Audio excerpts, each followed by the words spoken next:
Welcome everybody. Today I decided to do something a little different. I'm going to do basically a review, so to speak.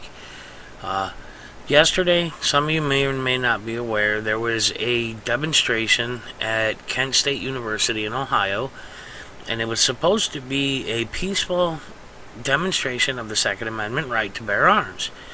Now, it's been a heated subject across Ohio, especially on campus. There one individual in particular, Caitlin Bennett, she's been organizing demonstrations, very peaceful demonstrations, and she's been pretty successful. You know, there hasn't been a lot of uproar, there hasn't been a lot of controversy, but yesterday, it was a different story. Some of you may or may not watch InfoWars. I personally like Millennial Millie. I like her reporting style, and I like the fact that she gets right in it, in the mix of things, and she makes sure to get the facts. She also provides a lot of facts, and sometimes people agree, sometimes they don't, and that, you know, that's what this is all about. So, of course, you know, one of the big things that have been going on across this country and across the world is anti-protesting. You know, people protesting the protesters. And a lot of times, it's ANTIFA. Now, they're supposed to be anti-fascist. So, on ANTIFA, you'll see that 9 times out of 100, or 99 times out of 100, rather, their demonstrations end up turning into violence and turning into a lot of noise making and blocking people's First Amendment right to record and to report and to speak their beliefs. And of course, Antifa had to show up. Now, when Millie first started the day out at the protest, there was a gathering in the parking lot. You know, they were getting ready, and one of the things that people kept pointing out was the number of police. There were hundreds of police officers there, and most of them were dressed in riot gear. Now, that's never a good sign, but people were seemingly against the idea of having so much police presence. So, of course, you know, there's a lot of camera panning, seeing all the police everywhere, and I don't know. I mean, I had mixed feelings about it at first. I'm like, you know, what are they going to do? Are they going to shut down the protest, or what? What's going to happen? So, the day progressed a little bit. I mean, this all actually happened rather quickly, within the span of an hour and a half. The march started, and it was peaceful at first. You know, they were holding their signs up, holding their banners up, and walking peacefully.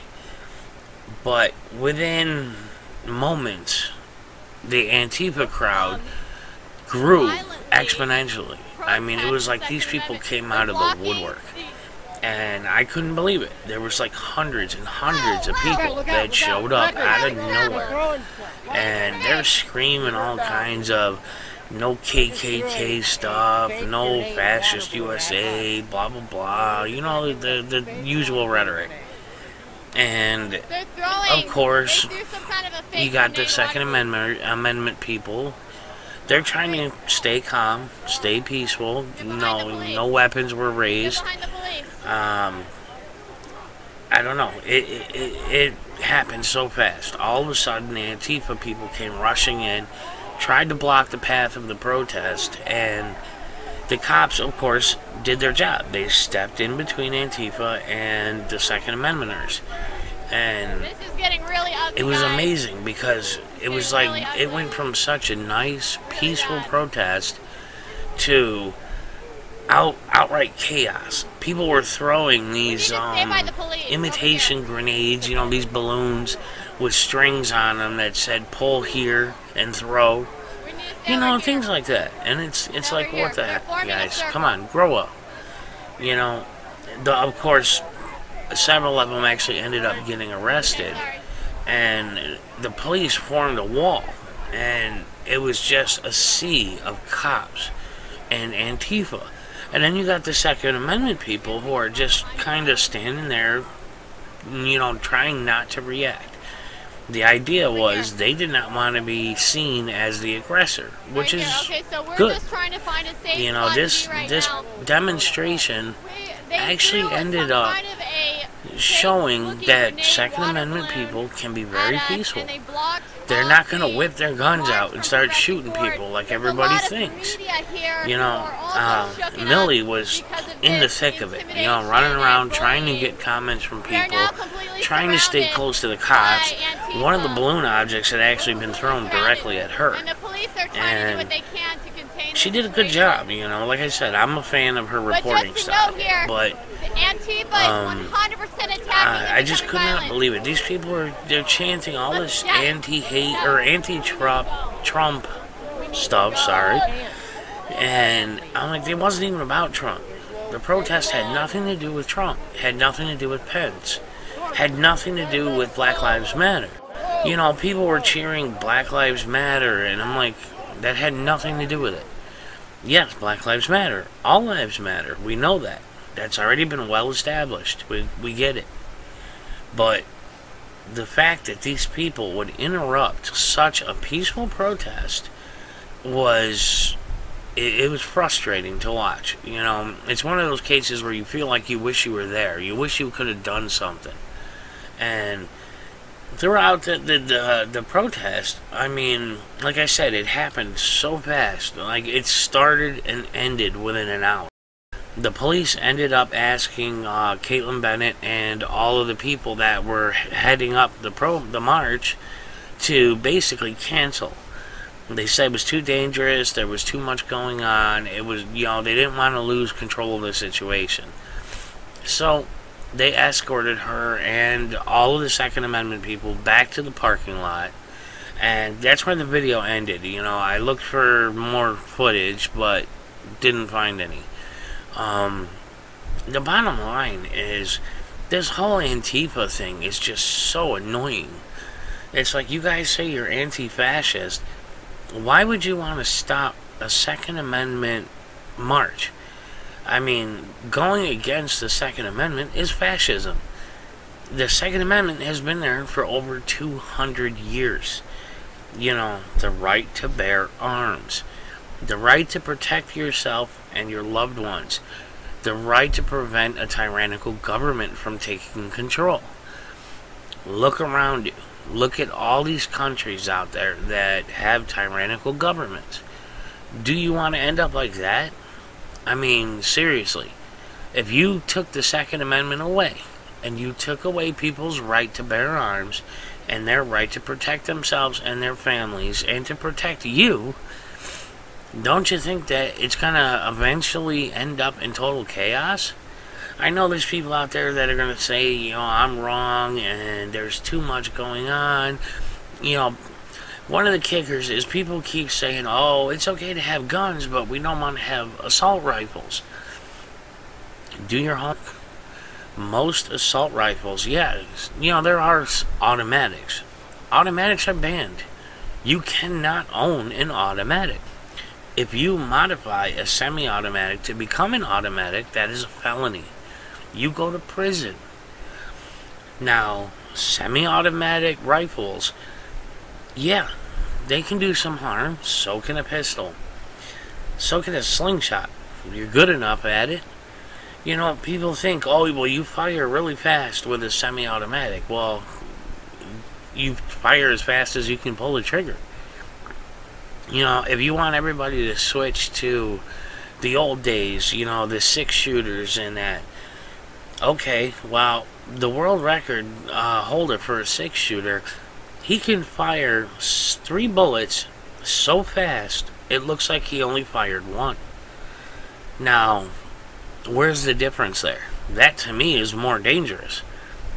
I mean, should there be a law that limits how fast people pull a trigger? I mean, come on. Now they're coming out with weapons that have thumbprint readers on them. I think that's great. That means that nobody, children can't take these weapons and harm themselves or others. It also makes it so people on the street, they get the hold of the gun, they're going to have an awful hard time firing it. So Look at, rifles. You wanted to get rid of machine gun style rifles. The things that look dangerous. I see that all the time. People are saying, oh, well, it looks like a military style gun. Okay. The military uses all kinds of guns, all kinds of weapons. So what? Every gun would be a military style gun. You think a soldier is going to be out in the field and say, oh, no, that's a 6-shooter, I'm not going to pick it up and use it? Come on. Get real. I mean, I remember an old TV show called The Rifleman. He actually fired that rifle that fast. So, what are we going to ban those too? We're going to be, people say, oh, well, shotguns should be allowed because they're used for hunting. You ever seen what kind of damage a shotgun can do? I have. It's bad. So, I mean, you got this Antifa stuff, anti-fascism. Okay, who were the fascists at that rally yesterday? Were it the Second Amendment protesters or the Antifa people? My vote goes to the Antifa people for being the fascists. I'm pretty sure a lot of people agree with me. So, I highly recommend you guys check out the Millennial Millie's channel and watch her streams. There are 2 videos, a 20-minute video and an hour and 10-minute video from yesterday. And the 20-minute video doesn't show a whole lot except, people prepping in the parking lot. But the hour and 10-minute video, it shows everything that happened in full color, unedited, no changes. And see what you think for yourself. See if you think I'm crazy or if you agree. I mean, I'm thinking most of you guys are going to agree with me. So, I'm looking at it now, and the things that went on yesterday were appalling. People going nuts. I'm really surprised that people didn't pull out pepper sprays and things of that nature. I guess the police, they did their job. They shut down the people causing a problem before the problems escalated. So, for those of you that think police at a protest is a bad idea, watch this video. When they're doing their job right and they're not being fascist themselves, they save lives. They prevent people from being hurt. So, again, I recommend watching this video. And let me know in the comments what you guys think about it. I'm going to do my best to reply to all of you and read everything you guys submit. But the bottom line is this whole Antifa stuff has to stop. I mean, they ruined so many different protests and they caused so much property damage. It's not right. They need to be stopped. The government they've literally been listed as domestic terrorists. So, that should tell you just how bad it is out there with them. Domestic terrorists showing up at every protest. Guys, get a life. Anti-fascism, okay, that's great. We don't want fascism here, so stop acting like fascists. Doesn't that make sense? So, this has been a review by Brian King, me. So, yeah, have a good one.